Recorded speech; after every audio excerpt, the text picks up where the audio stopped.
I think we had a pretty good day at the General Assembly so far today. The Senate Judiciary Committee heard Senate Bill 40 and 41 and also 67.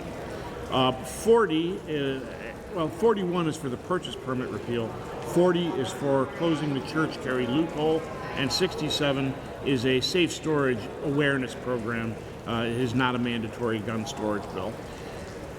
Interestingly enough, the Republican caucus in the Senate seems to be very solidly behind the purchase permit repeal and also the church carry provision. In fact, holding a rather gratifying press conference beforehand.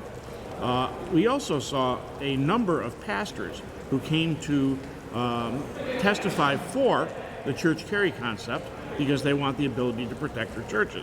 My name is Scott Gray. I'm the senior pastor of the Liberty Baptist Church in Durham, North Carolina, and happy to be here on the behalf of the many members of our church, 1,200 plus members that on Sunday from 8:30 in the morning till 6:30 at night, every hour there's a different group that comes in there, and we look to protect them and to provide for them exactly what they need. There are approximately 15,700 places of worship in the state of North Carolina.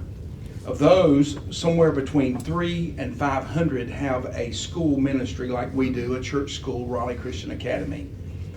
At this point, we cannot protect our congregants. The committee hearing was well attended. I would have to say overflowing, in fact, including a large contingent from Moms Demand Action, who had various objections to the bill, of course.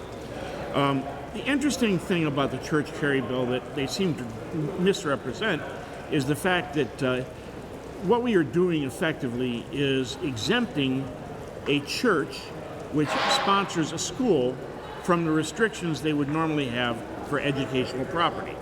Now, this only applies to a church that is not on a school board or county commission land or anything of that sort, not on an institution for higher education.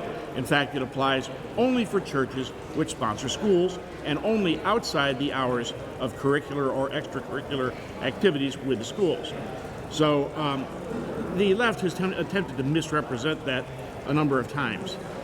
What we testified, when I testified for the bill, I noted that all we are trying to do is to get the same protections for churches that have schools as all the other churches have had since 1995, because of course concealed carry in a church is otherwise perfectly legal. We also noted that violent sociopaths are actually drawn to supposedly gun-free zones, as we saw yesterday in Michigan. And in fact, the Crime Prevention Research Center noted that 94% of mass killings since 1950 have occurred in supposedly gun-free zones. The other concept at issue was the repeal of our archaic Jim Crow-era pistol purchase permit law, and I'm happy to say that we were successful with that as well. Essentially, what the Republicans did was to meld all of this into one bill and run it all out on a vote for a favorable committee report on that basis.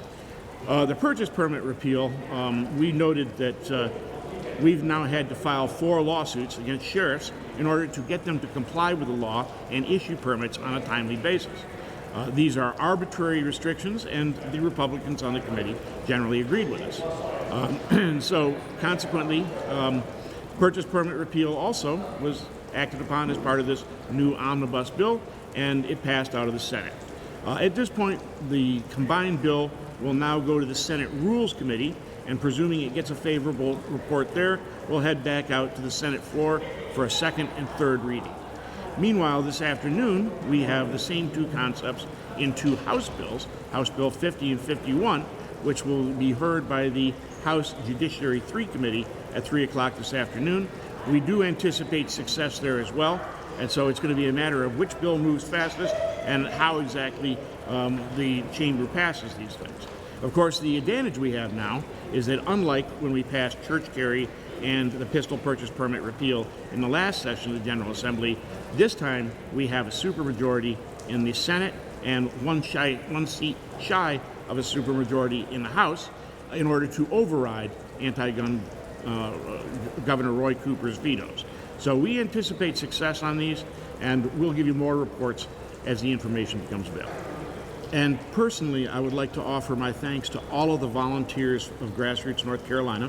We are an all-volunteer organization, for coming out here today and showing support for this bill, and also in working legislators, giving them position papers and talking points, and making sure that this success happened. Anybody who is interested in joining Grassroots North Carolina, please go to grnc.org. We are an all-volunteer organization, and we can use your help. Thank you.